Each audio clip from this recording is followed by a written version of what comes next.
जरूरी सूचना है आप सभी स्टूडेंट्स के लिए।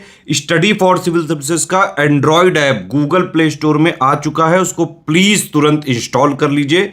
और अगर आप स्टडी फॉर सिविल सर्विसेज के सिर्फ ऐप से कोई भी कोर्स, कोई भी पीडीएफ परचेस करते हैं तो उसमें अप्लाई कूपन, अगर आप ज्ञान सर जो है आप उसमें अप्लाई करते हैं, ये कूपन कोड है, तो उसमें 20% फीस तुरंत माफ हो जाएगी। मतलब 20% डिस्काउंट तुरंत उसमें लग जाएगा। ज्ञान सर लिखना है, नॉर्मली ज्ञान सर स्मॉल लेटर में है सब कुछ, कोई स्पेस नहीं, कोई कॉलम नहीं, सिर्फ ज्ञान सर, GYANSIR। इस तरह से अगर कूपन कोड लगाते हैं आप ऐप में बाई करने से पहले, जो अप्लाई कूपन वाले में आता है, तो 20% का डिस्काउंट तुरंत मिलेगा। वीडियो देखिए। नमस्कार दोस्तों, स्वागत है आपका स्टडी फॉर एग्जाम्स में। दोस्तों, आज से हम लोग UP triple SC junior assistant के लिए सामान्य हिंदी की महत्वपूर्ण प्रश्नोत्तरी की एक सीरीज शुरू कर रहे हैं और यह इसका पहला वीडियो है। वीडियो शुरू करने से पहले मैं आपको बता दूं, यूपीपीसीएस 2025, एमपीपीसीएस, बीपीएससी सहित कई पेड कोर्स चल रहे हैं हमारे। अगर आप हमारा कोई पेड कोर्स ज्वाइन करना चाहते हैं तो यह नंबर दिया गया है 8564880530 या 9696066089। इस पर कॉल या व्हाट्सएप करके पेड ग्रुप की जानकारी प्राप्त कर सकते हैं। तो आइए वीडियो शुरू करते हैं और देखते हैं आज का पहला प्रश्न। पहला प्रश्न है, जब कोई सरकारी पत्र, कार्यालय ज्ञापन या ज्ञापन एक साथ अनेक प्रेषितियों को भेजा जा रहा हो, तब उसे क्या कहा जाता है? कार्यालय आदेश, अधिसूचना, अनुस्मारक, परिपत्र। तो उसे जो है परिपत्र कहा जाता है। जब कोई सरकारी पत्र, कार्यालय ज्ञापन एक साथ अनेक प्रेषितियों को भेजा जा रहा हो तो उसे परिपत्र कहा जाता है। तो इसका ऑप्शन डी सही है। बढ़ते अगले क्वेश्चन की तरफ। अगला जो क्वेश्चन है, जब एक अधिकारी दूसरे अधिकारी को व्यक्तिगत नाम से पत्र लिखता है, उसे क्या कहते हैं? शासकीय पत्र, अर्धशासकीय पत्र, टिप्पणी या कार्यालयीय ज्ञापन। तो वह जो है अर्धशासकीय पत्र के अंतर्गत आता है। जब एक अधिकारी दूसरे अधिकारी को व्यक्तिगत नाम से पत्र लिखता है तो वह अर्धशासकीय पत्र कहलाता है। इसका ऑप्शन बी सही है। तद्भव व तत्सम युग्मों का कौन सा युग्म सही नहीं है? इसमें सही नहीं पूछा जा रहा है। घी, घृत, इधर, यत्र, कपास, करपास और लक्ष्य, लाख, लक्ष्य। तो इसमें जो है आपका युग्म सही नहीं है, आपका ऑप्शन डी। लाख का जो तत्सम शब्द होता है वह लक्ष्य होता है, लक्ष्य। बाकी तीनों जो है सभी युग्म तीनों सुमेलित हैं। घी का घृत होता है तत्सम, इधर का यत्र होता है तत्सम और कपास का जो तत्सम होता है वह करपास होता है। तो इसका ऑप्शन डी सही है। विलोम शब्दों का कौन सा युग्म सही नहीं है? हेमंत श्रीहीन, संकीर्ण उदार, चेतना मूर्छा, प्रसाद विषाद। तो इसका जो युग्म सही नहीं है वह आपका ऑप्शन ए। हेमंत का जो विलोम होता है वह शिशिर होता है, शिशिर। इसका ऑप्शन ए सही है और बाकी तीनों विकल्प जो है सही सुमेलित है। संकीर्ण का उदार होता है, चेतना का मूर्छा होता है और प्रसाद का विषाद होता है।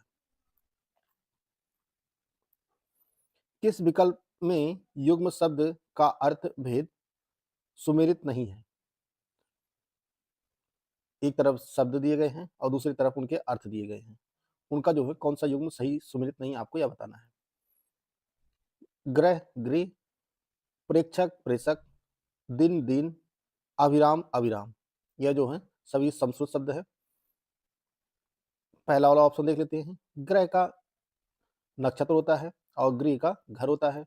प्रेक्षक, प्रेषक, इसमें प्रेक्षक जो होता है वह होता है देखने वाला और प्रेषक होता है भेजने वाला। तो इसमें जो है उल्टा हो गया है, तो यह जो है युग्म सही नहीं है।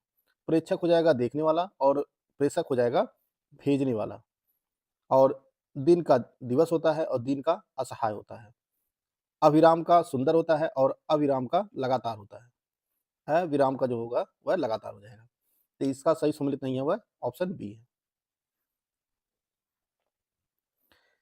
जिह्वा के आधार पर स्वर कितने प्रकार के होते हैं? जिह्वा के आधार पर स्वर कितने प्रकार के होते हैं? 2, 3, 4, 5। तो इसका सही आंसर हो जाएगा आपका ऑप्शन बी। जीवा के आधार पर जो है स्वर 3 प्रकार के होते हैं, अग्र,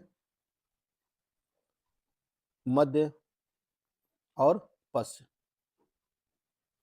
अब इसमें स्वर कौन-कौन से आते हैं इसको देख लेते हैं। अग्र स्वर में आपका ई आता है, दीर्घ ई आता है, ए आता है और ऐ आता है। मध्य में आपका आ आता है, पश्च में आपका उ आता है, दीर्घ उ आता है, ओ आता है और आ आता है। ये सभी जो है पश्च स्वर में आते हैं और अग्र स्वर में ई, दीर्घ ई, ए और ऐ। मध्य में आ आता है। तो ये स्वर जो है जीवा के आधार पर 3 प्रकार के होते हैं, अग्र, मध्य और पश्च। तो इसका ऑप्शन बी सही है। निम्नलिखित में से कौन सा शब्द पुल्लिंग है? पुल्लिंग पूछा जा रहा है इसमें। 4 शब्द दिए गए हैं, इच्छा, राष्ट्र, रक्षा, योग्यता। तो इसका सही आंसर हो जाएगा आपका ऑप्शन बी। राष्ट्र शब्द जो होता है वह पुल्लिंग होता है, बाकी तीनों जो है इच्छा, रक्षा, योग्यता ये सभी जो है स्त्रीलिंग के शब्द हैं। इसका ऑप्शन बी सही है। निम्नलिखित में से कौन सा शब्द पुल्लिंग है? इसमें भी पुल्लिंग पूछा जा रहा है। संतान, कड़ी, चील, सरसों का खेत। तो इसमें जो पुल्लिंग शब्द है वो आपका ऑप्शन डी है। सरसों का खेत जो है यह पुल्लिंग शब्द है, बाकी संतान, कड़ी, चील ये सभी तीनों जो है स्त्रीलिंग के शब्द हैं। तो इसका ऑप्शन डी सही है। सदानंद, सदानंद का संधि विच्छेद कीजिए। इसमें 4 ऑप्शन दिया गया है, ऑप्शन आप लोग ध्यान से पढ़िए। तो इसका सही आंसर हो जाएगा ऑप्शन बी, सॉरी इसमें ऑप्शन ए हो जाएगा, सत धन आनंद। और इसका जो संधि होगा वह व्यंजन संधि होगा, व्यंजन संधि, सत धन आनंद। इसका ऑप्शन ए सही है। दोस्तों, अगर आप UP triple junior student mains 2024 की कंप्लीट तैयारी करना चाहते हैं तो आप हमारा पेड ग्रुप ज्वाइन कर सकते हैं। पेड ग्रुप में आपको exam oriented selection material, complete PDF notes, recorded classes, full length test सब कुछ जो है आपको प्रोवाइड किया जाएगा और यह जो है दोनों भाषाओं में कोर्स उपलब्ध है। इसके लिए जो फीस रखी गई है वह 999 रुपये है। अगर आप ज्ञान सर कूपन कोड यूज करेंगे तो आपको 20% का डिस्काउंट मिल जाएगा और यह कोर्स जो है 799 रुपये का हो जाएगा। यह कोर्स आपको ज्ञान सर एजुकेशन ऐप पर मिलेगा, तो आप लोग गूगल प्ले स्टोर से ज्ञान सर एजुकेशन ऐप इंस्टॉल कर लीजिए और वहां से आप पेड कोर्स को परचेज कर सकते हैं।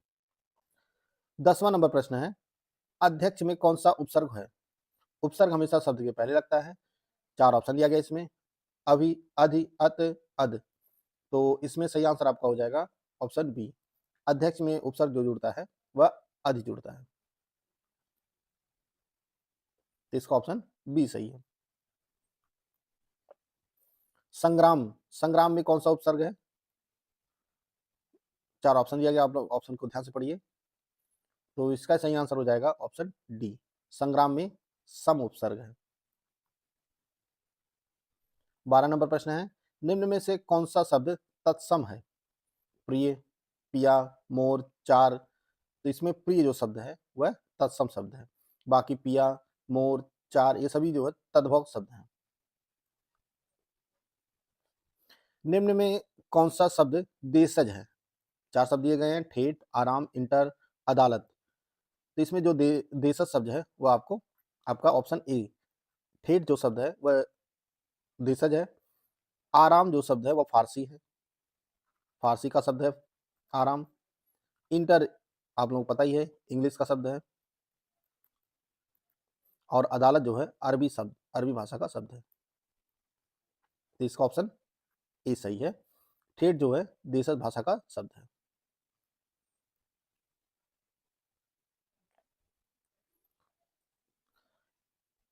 इनमें से किस विकल्प के सभी शब्द जातिवाचक संज्ञा के उदाहरण हैं?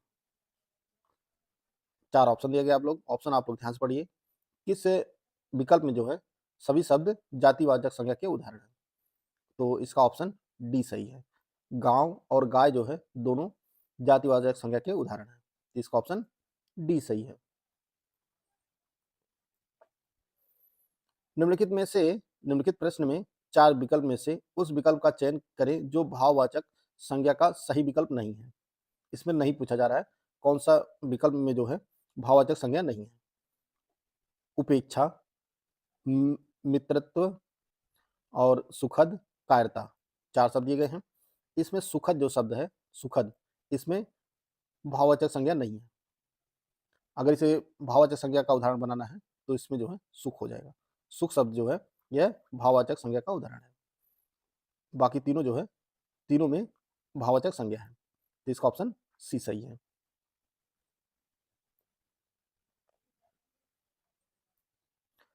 जो संज्ञा जो शब्द संज्ञा की विशेषता बताते हैं उन्हें क्या कहते हैं?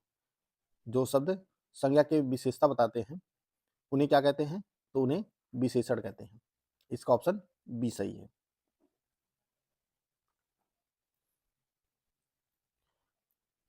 दी गई पत्रिकाओं को उनके संपादकों से सुमेलित कीजिए। एक तरफ पत्रिकाएं दी गई हैं, दूसरी तरफ जो है उनके संपादक दिए गए हैं, उनको आपस में सुमेलित करना है। कवि वचन सुधा, इसके जो संपादक थे वह भारतेंद्र हरिश्चंद्र थे।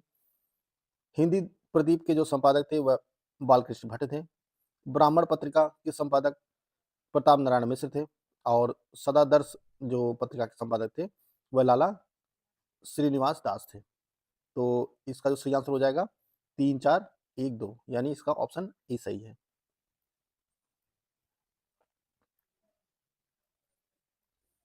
देखते हैं अगला प्रश्न है, वाक्यांश के लिए एक शब्द के संदर्भ में संगत को चुनिए। इसमें कौन सा सही संगत है आपको ये बताना है।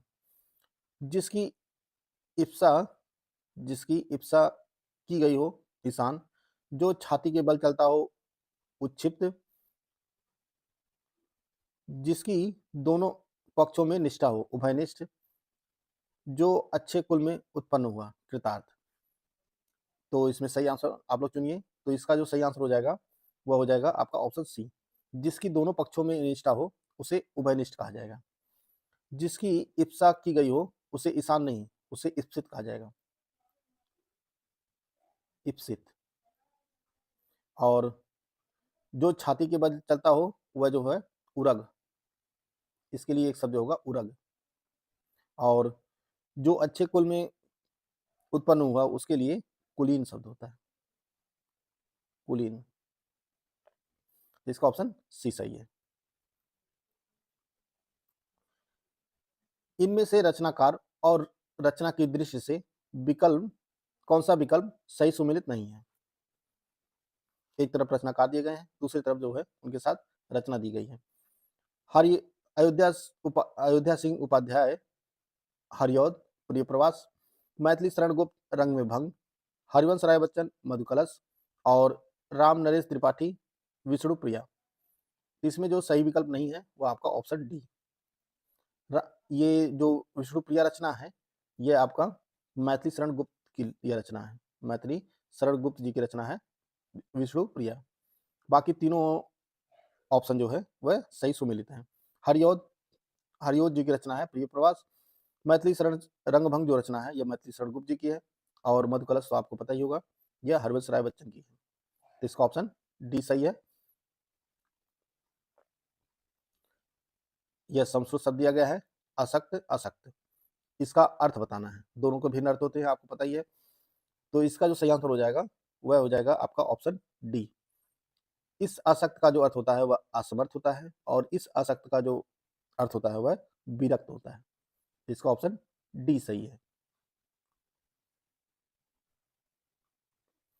मैं वहां होकर आया हूं, मैं वहां होकर आया हूं, वाक्य में अव्यय शब्द कौन सा है?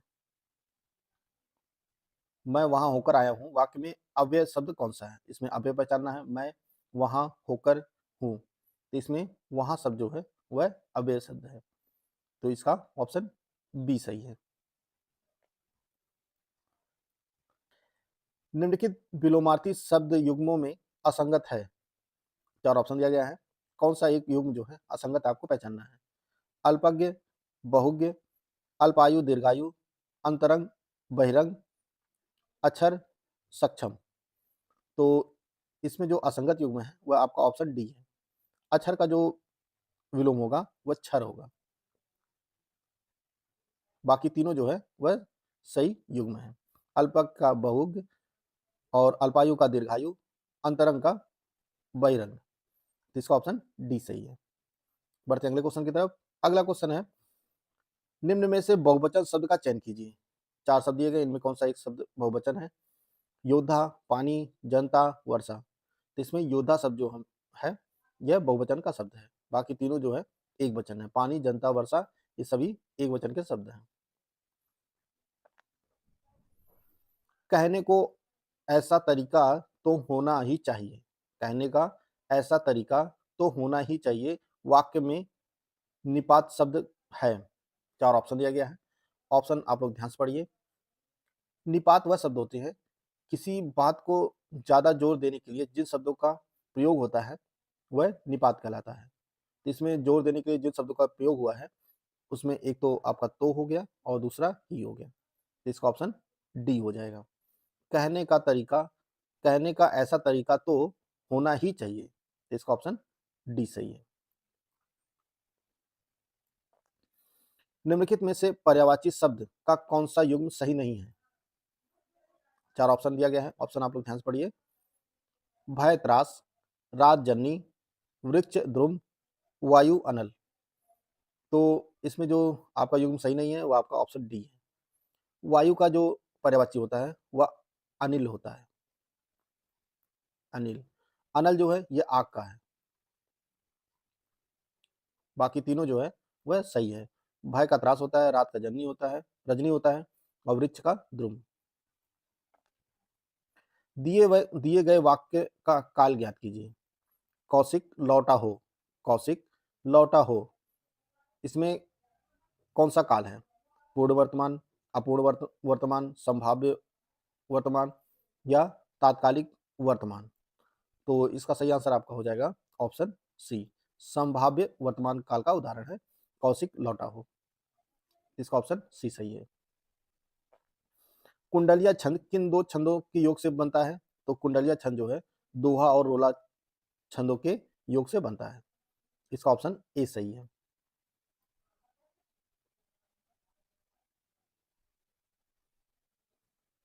अट्ठाईस नंबर प्रश्न है, हवन में जलाने वाली लकड़ी, हवन में जलाने वाली लकड़ी वाक्यांश के लिए एक शब्द क्या होगा? हवन सामग्री, काष्ठ, समिधा या संक्रांति। तो हवन में जलाने वाली लकड़ी के लिए जो एक शब्द यूज होता है वह समिधा यूज होता है। इसका ऑप्शन सी सही है। विराम चिन्ह, विराम चिन्ह का नाम ज्ञात करें। यह जो चिन्ह दिया गया है किसका चिन्ह है? अर्धविराम का, विराम का, अल्प विराम का या हंस पद का। तो यह जो है अर्धविराम का चिन्ह है। एक बिंदी और हलन जो लगता है वह अर्धविराम का चिन्ह होता है। विराम का तो एक पाई होता है। अल्प विराम का ये चिन्ह होता है अल्प विराम का। और हंस पद का जो चिन्ह होता है वह, जैसे कोई आप वाक्य लिख रहे हैं एक शब्द छूट गया तो इसका चिन्ह बनता है या हंस पद हो गया। इसका ऑप्शन ए सही है। यह अर्धविराम का चिन्ह है।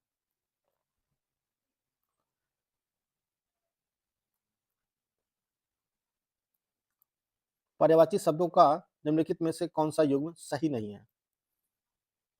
कोप क्रोध, मयूर सिखी, यमुना कालिंदी, मंगल बुध। तो इसमें सही आंसर आपका ऑप्शन डी है। मंगल का जो पर्यायवाची होता है वो बुध नहीं होता है। मंगल का हित होता है। हित, कुशल, कुशल, कल्याण, भलाई, ये सभी जो है मंगल के पर्यायवाची हैं। तो इसका ऑप्शन डी सही है। दोस्तों, यह कुछ महत्वपूर्ण हिंदी के प्रश्नोत्तरी थे जिसको हम लोग इस वीडियो के माध्यम से कवर कर चुके हैं। वीडियो अगर आपको अच्छा लगा तो लाइक कर सकते हैं, चैनल को सब्सक्राइब कर लीजिए। मिलते हैं नेक्स्ट वीडियो में, तब तक के लिए जय हिंद, जय भारत।